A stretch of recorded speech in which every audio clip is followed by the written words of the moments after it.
Regarding trauma and insecure attachment, if somebody has an insecure attachment, does that mean he or she has lived a traumatic experience from not seeing the parent as reliable and secure enough? So the answer to this is a little bit more involved than what you might think. So I'm going to kind of go back through and answer this, but I'm going to suggest that if this was your question, that you might want to do some more reading. So in the neuroscience world, when we start looking at the polyvagal system is designed to help us survive. And it has this wonderful process that if we feel safe and we're experiencing safety, then we want to connect socially. And we want to connect in a way that calms us down and makes us experience pleasure. And that's part of the ventral vagal complex that is part of that polyvagal system. If we're in stress, and it doesn't really require trauma, multiple traumas can usually do it. Living in chaos will do it. Anything that creates stress on an ongoing or repeated basis will do it. Or just having a history of one adversity after another is enough to do it. So it doesn't need a single big trauma or several big traumas. What it is an environmental energy kind of thing. If the environment never feels safe enough to an individual, then what you're going to see is they're going to have difficulty attaching. That is not a willful choice of theirs. That is that connecting requires you, if you want to think about this is a ladder, that the most primitive responses are at the bottom of the ladder. And they include things like shutting down, withdrawing, wanting to be small, not wanting to be heard, to be invisible, to not be noticed. And of course, the accompanying with that is a lot of health issues, suicidality, addiction, compulsive behaviors are kind of in that bottom arena of how that system works. The middle of the system, which is your more aggressive, action-oriented system, which is the sympathetic system, that's action-oriented, but the actions are generally designed to take control of the situation so that you can be safe. And at the top of the ladder is where we have access to our executive functioning. We can enjoy conversations and connections and enjoy relating to connecting with people.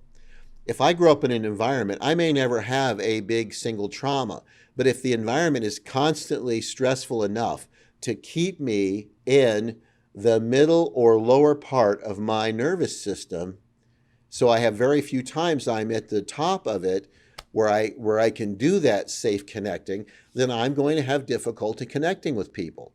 I'm going to have insecure or avoidant attachments with folks. So the relationship isn't about trauma to attachment. It is physiological arousal, which is often caused by trauma, is the thing actually interfering with the attachment piece. If you go back into the 50s when Bowlby was really talking about the different styles of attachment, secure attachment is really characterized by environments that are relatively stable, relatively supportive, where there's pleasure in connecting, but the environment is not chaotic, it's not punitive, it's not aggressive, it's relatively predictable, and it's relatively stable. Well, if you have clients that are having histories where that wasn't the case, they're going to often have relational difficulties. It isn't a choice they make. It isn't because they don't want to have good relationships. It is because their physiology has been built over their lifetime, and their arousal patterns over their lifetime have never let them really feel safe in those connected relationships. If they've had a really poor or highly chaotic environment, a lot of times what you're going to find is that people's attempt to connect with them, they don't know what to do with it, and they're going to appear fearful and become reactive to it. The being nice to them is actually anxiety provoking. So understanding this, you cannot really understand attachment well if you don't understand the physiology of human beings. So again, if you're struggling with this, I would invite you to do a lot more self-education on the physiology, particularly on how the tonal quality of the polyvagal system and how it manages and how it lends itself to connection. When you're working with somebody and the hardest part of the situation isn't there yet or still to come, how do you help them resolve this? Again, if they may not be ready for the resolution part of therapy. If you have somebody that something is coming and they can't, it's going to be awful for them, you can't resolve their trauma at this point. What you have to do is continue to focus on building that and maintaining that therapeutic alliance or relationship, a secure attachment, therapeutically attached to that client. And you have to continue to help them understand their own system and to regulate their own system.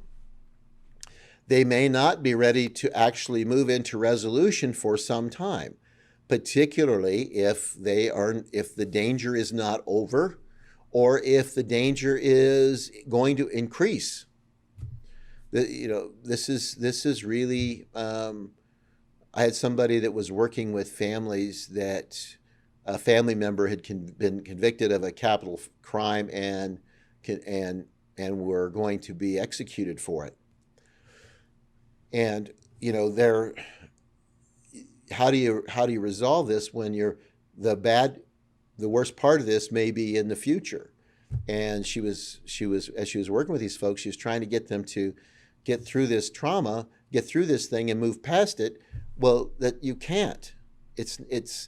You haven't got enough closure on this moment to be able to move through it yet. And so, again, until they are stable enough and have the kind of that predictability that this is kind of done and they don't have to be on alert all the time, then you wouldn't move them into the resolution phase.